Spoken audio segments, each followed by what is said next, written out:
दोस्तों आगे वीडियो में आप देखेंगे किस तरह आजाद समाज पार्टी अध्यक्ष चंद्रशेखर आजाद ने गोदी मीडिया की रेल बनाते हुए उसे इतना शानदार एक्सपोज किया है कि आपको मजा ही आ जाएगा। महाकुंभ मेले पर दिए अपने बयान पर चंद्रशेखर आजाद ने गोदी एंकर को अपने अंदाज में खूब धोया है। चंद्रशेखर आजाद ने कहा था कि महाकुंभ में जाने वाले लोग पाप करने वाले होते हैं। इस बयान पर आज उन्होंने खुलकर बात करते हुए बहुत शानदार जवाब दिया है। आजाद ने बागेश्वर बाबा से लेकर मोदी, योगी और गोदी मीडिया को खूब लपेटा है। दोस्तों वीडियो बेहद शानदार है, इसलिए वीडियो को अंत तक देखिएगा, क्योंकि वीडियो के अंत में चंद्रशेखर आजाद ने गोदी को जवाब देते हुए आरक्षण और प्रियंका गांधी पर बहुत शानदार बात कही है, जिसे आपको जरूर सुनना चाहिए। चलिए आपको आगे का वीडियो दिखाते हैं। तो चंद्रशेखर जी, नेताओं के लिए अक्सर कहा जाता है कि नेता की सियासत जारी रहती है अगर वो चर्चा पर्चा खर्चा चलता रहे। चर्चा में तो आप बने रहते हैं। हालिया बयान, आदत अब चर्चाओं में रहने की हो गई है। महाकुंभ में वो जा रहे हैं जो पाप जिसने किए हों। मैं मीडिया का चरित्र तो नहीं बदल सकता हूँ।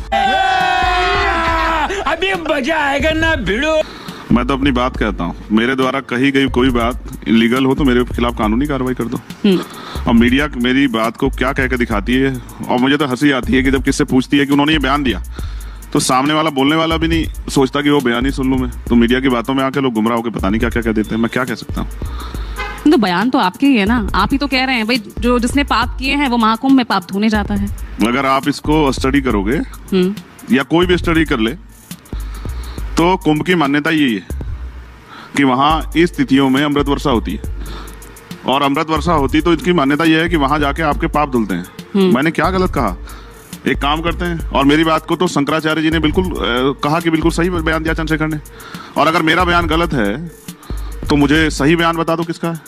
और मैं तो ये कह रहा हूं कि अगर वहां नहीं पाप धुल रहे हैं तो ये बात एक बार मैं चैलेंज के साथ कहता हूं कि शंकराचार्य इस बात की घोषणा कर दें कि वहां पाप नहीं धुल रहे हैं, तो फिर आपको पता लग जाएगा कि आपकी संख्या देखना अगर लाख करोड़ों से लाखों में ना आ जाए। भाई लोगों के अंदर यही तो आपने बात डाली, यही तो जो है आस्था की बात जो उनके अंदर मजबूत की है कि वहां जाओगे तो आपके दुख तकलीफ पाप धुल जाएंगे, मोक्ष की प्राप्ति होगी। तो मैंने क्या गलत कहा? लेकिन लगता है ना कुछ नेताओं को ये बात पच नहीं रही, या तो ये असलियत उन्हें ये डाइजेस्ट नहीं हो रही है। वो कह रहे हैं कि भाई बाबा साहब तो सभी धर्मों को मानते थे, संविधान विरोधी आपको ठहराने लग गए इस बयान के बाद। अब उनके कहे से थोड़ा ही हो जाऊंगा। मैं भी तो सभी धर्मों का सम्मान करता हूँ, और ये सम्मान कर दिया तो मैंने कहा। देखो एक कहावत कबीर ने कहा है, उनका दुआ है, ज्ञानी को ज्ञानी मिले रस की लूटम लूट, ज्ञानी अज्ञानी मिले होए माथा कूट। जिनको कुछ पता नहीं है उनसे मैं क्या बहस करूं? जिनको ये भी नहीं पता कि इस कुंभ में कितने शाही स्नान है, उनकी बात का मैं क्या जवाब दूं? उनके बारे में क्या सोचूं? जिनको ये भी नहीं पता कि कुंभ कितने साल बाद होता है, उनके बारे में क्या बयान दूं? मैंने तो सभी धार्मिक शास्त्र लगभग पढ़े हैं। उनको पढ़ना चाहिए शिव पुराण, उनको पढ़ना चाहिए भविष्य पुराण, जिसमें इस बात का वर्णन है जब शिव पार्वती से बात करते हैं कि गंगा में जाने से, गंगा में स्नान करने पाप धुलते हैं। तो जो पढ़ते नहीं मैं उनका क्या करूं? मैं तो वही जो मान्यता है, मैंने जो धर्म गुरुओं से सुना, शंकराचार्यों से सुना। मैं हरिद्वार के पास रहता हूं। हरिद्वार लोकल के लोग तो नहीं जाते, लेकिन पूरे देश दुनिया के लोग आते हैं वहां। तो मैं क्या कह सकता हूं? मैंने तो अपनी बात कही, और मैं पढ़ा लिखा व्यक्ति हूं। मैं जो मैंने पढ़ा है वही कह रहा हूं, जो धर्मशास्त्रों में पढ़ा, और वेदों में इसका वर्णन है। तो मैंने क्या गलत कहा? अब किसी को परेशानी होती तो होती रहे, और मैं उसकी जिम्मेदारी तो लेता, मैं तो अपना काम कर रहा हूँ। चलिए, बिल्कुल एक पढ़ा लिखा नेता, जबकि संविधान के आर्टिकल 51 में जहां हम जिनको मौलिक कर्तव्य कहते हैं, उसमें वैज्ञानिक दृष्टिकोण को बढ़ावा दिया गया है। कहा गया है कि वैज्ञानिक दृष्टिकोण को मजबूत करना है, अंधविश्वास पाखंडवाद को छोड़ना है। फिर भी मैं कहा, मैं तो सच बात कह रहा हूँ कि भाई अगर आपने ये नियम बनाए हैं, आपने अगर ये उदाहरण दिए हैं, तो मैं वही बात तो कह रहा हूँ। तो आज मैं आपको चैलेंज कर रहा हूँ, आज मेरा बयान चला देना। जो ये कहता हो कि वहां पाप नहीं धुलते, फिर मुझे मैं उसके बयान पे जवाब दूंगा। और मैं तो चाहता हूँ शंकराचार्य इस बात की घोषणा कर देंगे पाप नहीं धुलते, तो फिर देखूंगा कि जनता वहां काम छोड़ के जाएगी नहीं जाएगी। चलिए, ये मान्यता है, तभी लोग जा रहे हैं। चलिए ठीक है, फिर चर्चा में रहने के लिए एक और बयान आपको पॉपुलर हो जाएगा। चलिए, अच्छा चंद्रशेखर जी, क्योंकि पढ़ा लिखा नेता, कहाँ आप तो अमेरिका जा रहे थे अपनी आगे की पढ़ाई करने के लिए, ये कहाँ दलित सियासत, दलित हित की बात, ये सियासी सफर कैसे शुरू हो गया? नहीं, मैं तो महिलाओं की बात भी करता हूँ। कौन कह रहा है कि मैं सिर्फ दलितों की बात करता हूँ? मैं सिर्फ दलित सियासत नहीं करता। असल दिक्कत यह है कि अगर आपको कोई प्रॉब्लम हुई है तो आप ही की समस्या का तो समाधान करूंगा ना। जिसको समस्या नहीं, उसकी समस्या के समाधान के लिए कहाँ घूमूंगा? तो जिसको समस्या है, दलित हो, पिछड़े हो, आदिवासी हो, महिलाएं हो, पहलवान बेटियां बैठी थी, मैं अकेला था जो उनके लिए दिन रात धरने पे बैठा था। किसानों के लिए 13 महीने रहा, मुस्लिम भाइयों के लिए अब जेल गया, मैं अकेला आदमी था। तो ये सिर्फ दलित का टैग लगाना, मैं क्या कह सकता हूँ? इसको नहीं बदल पाऊंगा शायद इस जन्म में। और ये भी हिंदू धर्म की मान्यता ही है कि जो जिस जाति में पैदा होगा वहीं मरेगा, बदल ही नहीं सकता जाति। और मैं कितना पढ़ लूं, मैं ब्राह्मण नहीं बन सकता हूँ।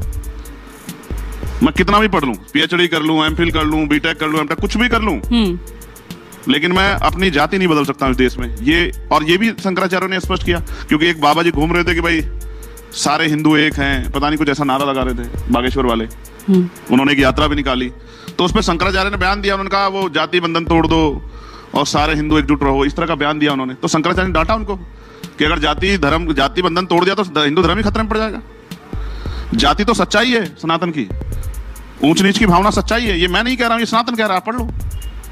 वर्ण व्यवस्था, जाति व्यवस्था, और कोई पैदा होते ही छोटा, कोई पैदा होते ही बड़ा, ये मैं नहीं कह रहा ना, मैंने बनाई है। तो मैं तो एक वकील हूं। तो राहुल गांधी ठीक कह रहे हैं, यानी पिच सबकी एक है, बस लड़ाई अलग अलग चल रही है। देखो मैं फिर आपसे कहूंगा, ये बात देश को समझ आ जानी चाहिए, और मैं युवाओं से कहूंगा कि वो समझें। जब आप अपने नेता से 24 घंटे की ड्यूटी कराओगे तो वो यहीं से सब कुछ लेगा। 8 घंटे की नेतागिरी कराओ उससे कि 8 घंटे वो आपके लिए ड्यूटी की तरह काम करे, क्योंकि आप उसको तनख्वाह देते हो। उसके बाद वो अपना जीवन जिए, कोई रोजगार करे, कोई बिजनेस करे, कुछ भी करे। जब वो अपना समय वहां देगा तब जाके वो देश के लिए काम कर पाएगा। जब वो इतने रिसोर्स और ये सब चीजें आप उसे यहीं से निकालेगा तो फिर भ्रष्टाचार रहेगा ही। तो कोई क्या कह रहा है मुझे नहीं पता, मैं सिर्फ ये कह रहा हूँ कि राजनीति देश के हित के लिए होनी चाहिए। राजनीति, हम तो डॉक्टर बाबा साहब अम्बेडकर को मानते हैं, जिन्होंने कहा कि हम प्रथम और अंत्य भारतीय हैं। मेरे लिए नेशन फर्स्ट है। और देखो सब, कल मैंने जब वो कुंभ में आग लगी, आपको पता लगी नहीं लगी, ये मैं कह देना कि ये भी चंद्रशेखर का बयान है। वो आग लगी और मैंने कहा कि मैं प्रार्थना करता हूं किसी कोई हताहत ना हो। और मैं तो ये भी मानता हूं कि वहां इतना जो है आशीर्वाद है कि इतनी आग से नुकसान नहीं हुआ। अब थोड़ा सा कम है, इस वजह से आग लग गई, लेकिन इतनी बड़ी आग लग के कोई किसी की जान माल का नुकसान नहीं हुआ। मैं इसलिए मानता हूं कि वो अच्छी जगह है। और मैंने तो कुंभ को, उसी स्थान को कोरोना काल में भी देखा, ऐसे लाशें तैर रही थी। इसलिए मैंने प्रार्थना की प्रधानमंत्री जी से और मुख्यमंत्री, जब जाओगे तो उन परिवारों को भी याद कर लेना, जिन परिवारों को, क्योंकि ये भी सनातन की व्यवस्था है कि हमारे यहाँ अग्नि दी जाती है। ऐसा क्यों प्रतीत हो रहा है कि कुंभ के बयान को लेकर अब आप थोड़ा ऑफेंसिव नजर आ रहे हैं, उसको जस्टिफाई करते नजर आ रहे हैं? मैंने आपको क्या कहा? मैंने उस दिन कहा कि मैं अपने बयान पे कायम हूँ, और आज भी अपने बयान पे कायम हूँ। मैं आपसे फिर कह रहा हूँ, आप मुझे बताओ, अगर आपने सनातन को पढ़ा हो तो बताओ, सनातन में जो अंतिम यात्रा होती है, जो देह का अंतिम कार्य होता है, वो अग्नि से होता है या दबाने से होता है? बताओ, है आपको जानकारी? तो अग्नि दी जाती है, और अग्नि के साथ ही माना जाता है कि अब ये शरीर जो है पूर्ण हो गया। हाँ। तो जितने लोगों को कोरोना काल में अग्नि नहीं मिली थी, उनके परिवार से माफी मांगोगे नहीं मांगोगे? आपकी बेकार व्यवस्था में जो लापरवाही थी आपकी, जो आपने मेडिकल फैसिलिटी अच्छी नहीं की, जिसकी वजह से ये सब चीजें हुई, तो आपको माफी मांगनी चाहिए उन परिवारों से। मैंने क्या गलत कहा इसमें? अच्छा, तो व्यवस्था जो कोरोना के वक्त जो जिस तरह की रही, उसके लिए आप कह रहे हैं कि भाई वो पाप है, आप किसी को टारगेट नहीं कर रहे थे ना? ये आप... मैं क्यों टारगेट करूंगा? मैं अपने अधिकार कर्तव्य जानता हूँ, मैं टारगेट की राजनीति करता ही नहीं हूँ। ये तो मीडिया के लोग हैं, मेरे बयान को पता नहीं कैसे चलाते रहते हैं, मैं क्या कर सकता हूँ इसमें? आप कल एक न्यूज चैनल ने स्टोरी की थी, मैंने वो स्टोरी पोस्ट की थी। उत्तर प्रदेश में सबसे ज्यादा जरूरी बात यह है कि वहां के स्कूलों की हालत बड़ी खराब, और कब किस स्कूल में कितना बड़ा हादसा हो जाए नहीं पता। सरकार आंख बंद करके बैठी है। मैं अपने लोकसभा क्षेत्र में था, स्कूल देखने का, डर गया मैं देख के। छोटे बच्चे, उनको नहीं पता उसकी छत कब गिर जाए, वहां पानी भरा हुआ है, सरकार नहीं दे रही इस तरफ ध्यान। कल इसलिए मैंने मुख्यमंत्री को कहा कि अगर धार्मिक स्थलों से ध्यान हट जाए तो शिक्षा के मंदिरों पर भी ध्यान दे लेना। यहीं से पढ़ लिख के बच्चा जो है डॉक्टर, इंजीनियर, IAS IPS आपके ऐसा पत्रकार बनेगा। चंद्रशेखर जी, राहुल गांधी लगातार आरोप लगा रहे हैं नरेंद्र मोदी और उनकी सरकार पे कि एक दिन वो आरक्षण खत्म कर देंगे, तो आरक्षण विरोधी है। क्या आपको भी लगता है कि आरक्षण पे खतरा है, जबकि नरेंद्र मोदी से लेकर अब तो मोहन भागवत भी ये क्लैरिफाई कर चुके कि आरक्षण खत्म नहीं होगा? आपको लगता है या सिर्फ ये पॉलिटिकल गिमिक है, एक स्लोगन है? देखो सुकेश जी, मैं स्पष्ट कर दूं, कोई क्या कह रहा है मैं उस पर नहीं जाना चाहता, लेकिन किसी भी पार्टी का एजेंडा, उसका मैनिफेस्टो, उसकी विचारधारा अगर आप देखेंगे तो आपको समझ आ जाएगा कि ये अगर पावर में आएगा तो क्या करेगा। जैसे अगर इवन आप मेरी तरफ देखोगे, अगर चंद्रशेखर पावर में होगा तो क्या होगा, तो आप बिल्कुल क्रिस्टल क्लियर हो जाएगा कि विचारधारा का खेल है। तो RSS बीजेपी की जो विचारधारा है, संघ की जो विचारधारा है, उनके जो डॉक्यूमेंट्स हैं, वो हमेशा से, चाहे वो संविधान रहा हो, चाहे वो तिरंगा रहा हो, और चाहे वो आरक्षण रहा हो, या कमजोर वर्गों की तरक्की रही, या महिलाओं का सम्मान रहा हो, वो हमेशा इसके विरोधी रहे। इसको आप नहीं डिनाई कर सकते। और इसके लिए मैं फिर कहता हूं, 2 अप्रैल 2018 के को याद करोगे तो एक प्रोटेस्ट हुआ था। उस प्रोटेस्ट के बाद बीजेपी को ये समझ में आया कि सीधे रवैये से नहीं कर सकते, तो अब लेटरल एंट्री हो रही है, अब निजीकरण हो रहा है। अब आप मुझे बताओ, जब सारी संस्थाओं का निजीकरण हो जाएगा सरकारी, तो सरकारी नौकरी रहेगी, तो आरक्षण के झुंझुने का क्या करेंगे? अब तो SC ST के बैकलॉग से ज्यादा OBC के बैकलॉग, EWS का बैकलॉग आ रहा है। वो कहां से आ रहा है किसी को नहीं पता। आप मत कहलवाओ मुझसे, मैं सबको जानता हूं कौन कितने पानी में। और मैं फिर कह रहा हूं, मीठा बोलने से आदमी मीठा नहीं हो जाता। अपने फायदे के लिए तो बहुत लोग मीठा बोलते हैं, अपने फायदे के लिए तो चुनाव में जाके हमारी बस्ती में बहुत लोग घूमते हैं, हमारे बराबर बैठते हैं, अपने घर से खाना लाते हैं, हमारे बीच में बैठ के खाते हैं, अपने घर से पानी लाते हैं, अपने गिलास में बैठ के हमारे बीच में पीते हैं। क्या हम नहीं जानते? और चुनाव में वोट के लिए पैर छूते हैं, कई दादी बताते, कई चाची, कई बहन बताते हैं, और फिर चुनाव के बाद ढूंढे नहीं मिलते। नेताओं के दरवाजे 75 साल से बंद है। इसलिए मान्यवर काशीराम साहब ने दल बनाया, बाबा साहब ने दल बनाया, और आज आजाद समाज पार्टी के रूप में हम लोगों ने दल बनाया गरीबों ने, कि हमें लड़ाई लड़नी है। तो हम गलत नहीं कर रहे हैं। अपनी लड़ाई लड़ना, अपने लोगों की तरक्की सुनिश्चित करना, अपनी भूमिका सुनिश्चित करना, पढ़े लिखे होने का, समाज को फायदा देना, इसमें क्या बुराई है? लेकिन 70-80 वर्षों की देश की इस राजनीति को अकेले आजाद समाज पार्टी या अकेले चंद्रशेखर आजाद कैसे बदलेगा? देश की राष्ट्रीय पार्टियां अब वो भी इस हालत में है, मैं हाशिए कहूंगी, हाशिए पर आ गई हैं आज। मैंने बड़े स्ट्रेटेजी देखो, पहली बात यह है कि दुनिया में कुछ भी असंभव नहीं। जब आदमी, जो बच्चा पैदा होता है तो उसे नहीं पता होता कि क्या बनेगा। जब नरेंद्र मोदी जी पैदा हुए थे तो कहीं से किसी ने भविष्यवाणी की थी कि वो देश के प्राइम मिनिस्टर बनेंगे और 3-3 बार बनेंगे। आप नहीं कह सकते ये बात कि अकेले चंद्रशेखर, अकेला कहाँ चंद्रशेखर? ये जो पूरे देश में इतना बड़ा स्ट्रक्चर खड़ा हुआ है, पूरे देश में लोग हैं, ये क्या अकेला चंद्रशेखर है क्या? आप चंद्रशेखर को अकेले देखते हो क्योंकि आप देखना चाहते हो, वरना आप ये सोचो कि जहां 22,000-23,000 वोट मिले, क्या 23,000 लोग हमारे साथ नहीं है? क्या उनका परिवार हमारे साथ नहीं है? और ऐसे ही आप देखना, अभी जब उत्तर प्रदेश का चुनाव आएगा 27 से, आपको पता लग जाएगा। लेकिन सियासत तो उन्हीं नेताओं के बीच होनी है ना। आप आजम खान से आप मिलकर आप मुलाकात कर रहे हैं, 27 की ओर आप देख रहे हैं, ठीक है, तो फिर कैसे इस राजनीति को कैसे आप बदलेंगे? तो हम अच्छा किस नए आयाम तक आप लेकर जाएंगे? अच्छा बताओ, 1 साल पहले कौन कहता था कि चंद्रशेखर मेंबर ऑफ पार्लियामेंट बनेंगे? आपने कभी आपके स्टूडियो में भी इस बात पे चर्चा नहीं हुई कि चंद्रशेखर बन जाएंगे, और कोई नहीं कहता था कि अकेले बन जाएंगे। ये संघर्ष करके हमने ये विश्वास पैदा किया ना लोगों में। ऐसे थोड़े मिले 5 लाख से ज्यादा वोट, इतने वोटों से हम जीते, इतने वोटों से प्राइम मिनिस्टर जीते, और प्राइम मिनिस्टर 4 बार पीछे रहे, 4 राउंड में। चंद्रशेखर 1 राउंड में पीछे नहीं था। और तब था जब हमारे खिलाफ एनडीए अलायंस भी पूरा और इंडिया अलायंस भी जी तोड़ मेहनत कर रहा था इसको हरा दे, और बीएसपी के नेता भी जाके मुझे वहां गाली बक रहे थे, तब भी जाके नहीं आ रहा मैं उन पर, क्योंकि जनता मेरे साथ है। और अगर यही समर्थन इंडिया अलायंस को आपके रहते हुए मिलता तो और फायदा होता ना। उनको फायदा होता, क्योंकि हम तो ज्यादा लड़ ही नहीं रहे थे। हम एक सीट लड़े यहाँ, दूसरी लड़े वहां, क्योंकि मीडिया ये भी कहता है चंद्रशेखर पश्चिम के नेता है। तो लड़े नेपाल बॉर्डर पे जाके, डुमरियागंज, 80,000 से ज्यादा वोट लिए, राष्ट्रीय पार्टी 30,000 पे रुक गई। ये देखो, ये तो अभी तो देखो ना, अभी तो हम लोग मैदान में आए, संघर्ष कर रहे हैं। अभी पिछले 10 साल संघर्ष किया, वो नहीं दिखता किसी को। जेलें काटी है, दिल्ली में तिहाड़ 2-2 बार काटी, लाठियां खाई हैं, 16-16 महीने जेल काटी, वो नहीं दिखता है। जो सामने होता है वही दिखता है, उसके पीछे का संघर्ष नहीं दिखता है। बाबा साहब अम्बेडकर दिखते हैं कानून मंत्री के रूप में, लेकिन बाबा साहब अम्बेडकर ने यहाँ पहुंचने के लिए कितनी मेहनत की नहीं दिखता है। मान्यवर काशीराम साहब दिखते हैं हेलीकॉप्टर में बैठ के चलते हुए एक बड़े नेता के रूप में, लेकिन उन्होंने कितने साल जमीन पर दिए हैं, भूखे प्यासे रह के समाज को आगे बढ़ाए, वो नहीं दिखता है। लोगों को जोड़ने का वो संघर्ष नहीं दिखता, अभी नहीं दिखेगा। 2027 के बाद आप ही लोग कहोगे कि हम चंद्रशेखर को हल्के में ले रहे थे, चंद्रशेखर ने बहुत बड़ा खेला कर दिया। और फिर तो मैं बात नहीं बनी ना, हमने वो तो हरियाणा आपकी बात नहीं बनी, तो इसलिए आप इंडिया अलायंस में शामिल नहीं हुए। हाँ, हम तो कोशिश कर रहे थे, कल कोई हमसे ना थी ना आपकी, तो संरक्षण और साथ तो उन्हीं नेताओं का लेने की कोशिश आपने की। संरक्षण तो हम संविधान का लेके बैठे हैं, और साथ इसलिए जरूरी है क्योंकि एनडीए जो 3 बार से सत्ता में, वो भी 30-35 पार्टियों का अलायंस करके घूम रही है, और इंडिया अलायंस भी इतनी पार्टियों का अलायंस करके घूम रहा है। आप मुझसे क्यों कह रही हैं कि भाई मैं संरक्षण लेना चाह रहा हूं? मैं तो चाहता हूं कि अच्छा अगर आदमी है और परेशान है तो मेरे साथ मिलकर अगर आगे बढ़ना चाहता, तो क्या बुराई है? मैं तो कोशिश कर रहा हूं। तो आपकी राजनीति, मेरी कोशिश जीतने की है, दूसरे किसी को राजनीतिक नुकसान दलों की पहुंचाने के तरह। लिए। हाँ, आपकी भी राजनीति क्या दूसरे राजनीतिक दलों की तरह बीजेपी विरोधी है क्या? मैं ये मानकर चलूं? मेरी राजनीति अपने लोगों के हितों की रक्षा के लिए और उनकी तरक्की के लिए, और किसी का विरोध, वैचारिक विरोध मेरा आरएसएस भाजपा से है, वो रहेगा, वो कभी बदल नहीं सकता, क्योंकि वो अपना चरित्र छोड़ेंगे और मैं अपना नहीं छोड़ूंगा। वो अपने विचार पे खड़े और हम लोग अपने विचार पे खड़े, मानवता के विचार पे खड़े, सदगुरु रविदास जी महाराज के। ऐसा चाहूं राज में जहां मिले सब अन्न, और छोट बड़े सब सम बसे, रविदास रहे प्रसन्न। हम अपने विचार पे खड़े हैं। ठीक है। चंद्रशेखर आजाद पहले हर पार्टी के खिलाफ बोलते थे, लेकिन ऐसा लगता है सांसद बनने के बाद आपकी राजनीति में कुछ बदलाव आया है। सरकार के खिलाफ थोड़ा सा कम मुखर हुए हैं, ठीक है, कांग्रेस पार्टी के साथ थोड़ा सा ज्यादा अलाइन नजर आते हैं। आपकी राजनीति कौन सी पार्टी के सबसे ज्यादा करीब है?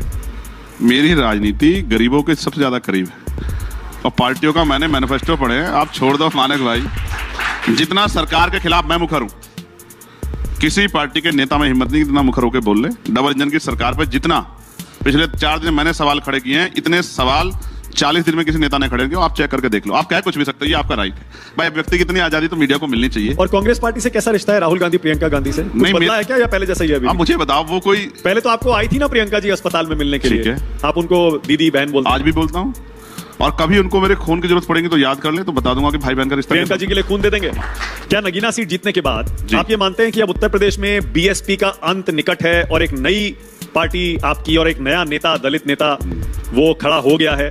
अब यूपी की राजनीति, देश की राजनीति आप बदलने वाले हैं? कहां लिखा है ये बताओ, माथे पे लिखा है क्या कि दलित नेता खड़ा हो गया?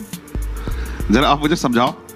क्या आपने? मैं कहूं कि नहीं, मैं ये कहता हूं कि एक वैसे समाज का एंकर मेरे सामने बैठ के सवाल पूछ रहा है, कैसा लगेगा आपको? बताओ। आप भटका रहे हैं सवाल को। नहीं, मैं सवाल को नहीं भटका क्या रहा हूं। बीएसपी की जगह आजाद समाज आप पार्टी बीएसपी ले से मेरा रही है? झगड़ा कराना चाहते हो मानिक भाई, मुझसे पूछ लो। आप चाहते हो कि मैं उनके खिलाफ कुछ बुरा कहूं, वो फिर उधर से जवाब दे। उनकी आदत है मुझे बुरा कहने की, मेरी आदत नहीं है। मैं नहीं कहता किसी को बुरा। आकाश आनंद से कैसा रिश्ता है? मैंने मेरा खराब कब था किसी से?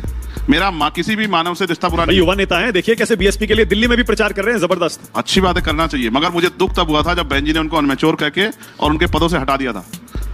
अब ये क्यों किया, इसका जवाब उनको देना चाहिए। और फिर 2.5 महीने में ऐसा क्या हुआ कि भाई मैच्योर हो गए। मैं किसी के लिए बुरा नहीं सोचता। आप भी और वो दलित हमारे उत्थान के लिए नेता बात हैं। करते हैं, मायावती भी दलित वो उत्थान नहीं की नहीं, बात करती मायावती है। सर्वजन के लिए काम करती है। आप यही तो बुरा है, मैं यही समझा रहा हूँ। चलिए ठीक है, सर्वजन के लिए आप दोनों पार्टियां काम कर रहे हैं, साथ होते तो ताकत और ही बढ़ती ना। मैं कह रहा हूँ ना, करा दो ना, साथ आप करा दो। मैं ये कह रहा हूँ कि न्यूज़ 24 और एबीपी को एकजुट हो जाना चाहिए। अब इससे जो आपकी शक्ति बढ़ेगी। ये क्या बात फॉर्मूला हुआ? ये क्या फॉर्मूला बताया आपने कि 2 चैनल्स आपस में मिल जाएंगे तो उनकी शक्ति बढ़ जाएगी? शक्ति इस बात से बढ़ेगी जो ज्यादा काम करेगा समाज उसके साथ रहेगा। और शक्ति क्या उनकी, देखो उनका आशीर्वाद तो मुझे है। क्या बिना उनके आशीर्वाद के आगे बढ़ गया मैं? उनके आशीर्वाद से आप उन्हीं के वोट काट रहे हैं। ऐसा ही चल रहा है। अब आप इससे तो इनकार नहीं कर सकते। आप दिल्ली के आम आदमी पार्टी को भी कहते थे कि ये किसी के वोट काट रहे हैं। 2 स्टेट में सरकार बिल्कुल कहते हैं, बिल्कुल कहते हैं। आप कहते नहीं कहते? कांग्रेस का एक वोट सेकंड काट सुनो। कर ही तो आई है। तो वो आम 2 आदमी स्टेटों में पार्टी। सरकार चला के अपनी योजनाओं को क्रियान्वयन कर रहे हैं, तो इसमें क्या बुरा है? आप क्यों कहना चाहते हैं कि कुछ ही पार्टियों के, कुछ ही परिवारों के हाथ में रहेगी लोकतंत्र? क्यों कहना चाहते हैं आप ऐसा? विचार है केजरीवाल जी पर, क्या विचार है आपके? नहीं, दिल्ली में लड़ रहे हैं, नहीं लड़ रहे हैं? लड़ रहे हैं। कितनी सीटों पर लड़ रहे हैं? इसकी एग्जैक्ट जानकारी नहीं है, मगर 15 के लगभग सीट है। ओके, तो मैं केजरीवाल आपको जी एक बात यहाँ मंच से बताता हूँ। दिल्ली के चुनाव में एक राष्ट्रीय पार्टी के नेता से मैंने कहा था कि अगर आप चाहो तो मिलकर लड़ सकते हैं, विनिंग पोजीशन बने। उन्होंने कोई जवाब नहीं दिया। फिर दिल्ली की टीम ने तय किया कि हमें लड़ना। मतलब कांग्रेस पार्टी की तरफ इशारा है आपका? नहीं, मैं किसी पार्टी का नाम नहीं ले रहा। 3 ही पार्टियां हैं दिल्ली में, मैं तो तीनों बीजेपी के साथ आप ही- जाएंगे नहीं। आम आदमी पार्टी सत्ता में है, तो कांग्रेस को ही आपने प्रपोजल दिया होगा। चलो ये अच्छा किया, आपके मुंह से निकल गई ये बात कि मैं बीजेपी के साथ नहीं जाऊंगा। अभी आप थोड़ी देर पहले आप ही कहे ना भाई, कि आप ही आप- कहते हैं। आपने क्लियर आप किया, नहीं उससे आप पहले। हमलावर रहते, आप सरकार की तरफ कम हमलावर है, ये बात आप ही कह रहे थे। मगर आप जानते हो कि चंद्रशेखर आजाद राजनीति छोड़ सकता है, लेकिन भारतीय जनता पार्टी का मोहरा बनकर काम नहीं कर। ये बात आप जानते हो ना, उनके साथ जा सकता है, उनकी मदद। ये बात आप भी जानते हो क्योंकि आपने मुझे संघर्ष करते देखा। अच्छा, योगी जी पर अपने विचार बताकर जाइए। आज मुझे याद है लास्ट आखिरी बार जब हमारी आपकी बात हुई थी, तब आपने योगी कहा था जी कैसे जेल देखो, भेजा, गोली चलवाई। आज मैं आपको एक बात बताता हूँ। योगी जी क्योंकि लंबे समय धर्म के काम से जुड़े रहे, वो धर्म के काम बहुत अच्छे करते हैं। आपको पता, कल तत्काल पहुंच गए थे वहां। लेकिन जिस तरह से बेटियों पे दमन होता है, जैसे जौनपुर में एक बच्ची के साथ हुआ, और आप सुनो, आपको भी तकलीफ होनी चाहिए, और यहां बैठे हर एक आदमी को, बच्चियां बहुत बैठी हैं, इनको सुनना चाहिए इस घटना को। जौनपुर में एक नाबालिग बच्ची का अपहरण हुआ 9 तारीख को। उसके बूढ़े माता पिता घर में रहते हैं। अक्सम है, उस तरह से नहीं लड़ पाए। पुलिस के पास गए, पुलिस ने कह दिया, क्योंकि बच्ची शेड्यूल कास्ट की थी, कि भागी होगी किसी के साथ, आ जाएगी, भागो। 2 दिन बाद अपने आप गुमशुदा में रिपोर्ट दर्ज कर दी। 17 तारीख को उसका भाई जो आंध्रा में काम करता है वो घर पहुंचा। 18 तारीख को उस बच्चे की लाश तालाब से बरामद हुई। ये है उत्तर प्रदेश का सच। हाथरस के परिवार को कहा था कि आपको देंगे मकान और आपको देंगे नौकरी, अब तक नहीं दी। ये उत्तर प्रदेश का सच। तो वो इस सारे मामले में फेलियर है। वो राजनीतिक विरोधियों को सही नुकसान पहुंचा सकते हैं, वो धार्मिक एजेंडे पे सही काम कर सकते हैं, लेकिन एक कुशल प्रशासक वही होता है जो अंतिम व्यक्ति की पीड़ा को भी सुने, जाति धर्म से ऊपर उठकर। इसमें वो फेल है, इसे कहने में मुझे कोई तकलीफ नहीं। और मैंने स्कूल का उदाहरण दे दिया आपको, और हॉस्पिटलों का जाके देख लो। सड़कों का मैंने अभी अपने जिले के सारे अधिकारियों को मैं लेके गया था, इतना इतना गारा हो रहा है। और शिकायत किसने की, आप जान के हैरान हो। एक छोटे बच्चे ने मुझसे कहा कि हम जब सुबह जाते हैं तैयार होकर मंदिर जाने के लिए, स्कूल के शिक्षा के मंदिर, तो हम जाते हैं घर से तैयार होके, लेकिन वहां तक जाते हैं हमारे कपड़े जूते बिल्कुल सन जाते हैं। सड़क हमारी इतनी खराब है। भैया सांसद जी आ जाओ, सुन लो एक मिनट। हाँ। सांसद जी आ जाओ, एक बार हमारी सड़क देख जाओ। आपने अफसरों की परेड करा दी थी वहां पर, सुन रहे हैं? कहीं नहीं परेड कराई हमारे पास वीडियो आया, मैंने उनको सिर्फ दिखाया कि चलो जाके देखो, कीचड़ में चल के दिखाओ। हाँ नहीं, मैं खुद चला भाई। हाँ। मैंने कहा कि आओ देखते हैं कि हम जिनकी बदौलत तनख्वाह ले रहे हैं, जिनकी बदौलत हम कुर्सियों पे बैठे हैं, जिनके काम की जिम्मेदारी हम पे, हम क्या उनका काम ईमानदार से कर पा रहे नहीं कर पा रहे हैं। तो जब उन्होंने देखा, उसमें 2 महिला अधिकारी थी, और दोनों महिला अधिकारियों ने बड़े सख्ती से अपने अधिकारियों से कहा कि गलत है, सांसद जी जो कह रहे हैं ये गलत है, और ये सड़क बननी चाहिए। मैं इसलिए आपसे कह रहा हूं कि जितना काम एक सांसद की निधि मिलती है, उतना काम मैं ऑलरेडी करा चुका। कोई पूरा आप रिकॉर्ड चेक करा लो, 543 में सबसे ज्यादा काम कराया होगा।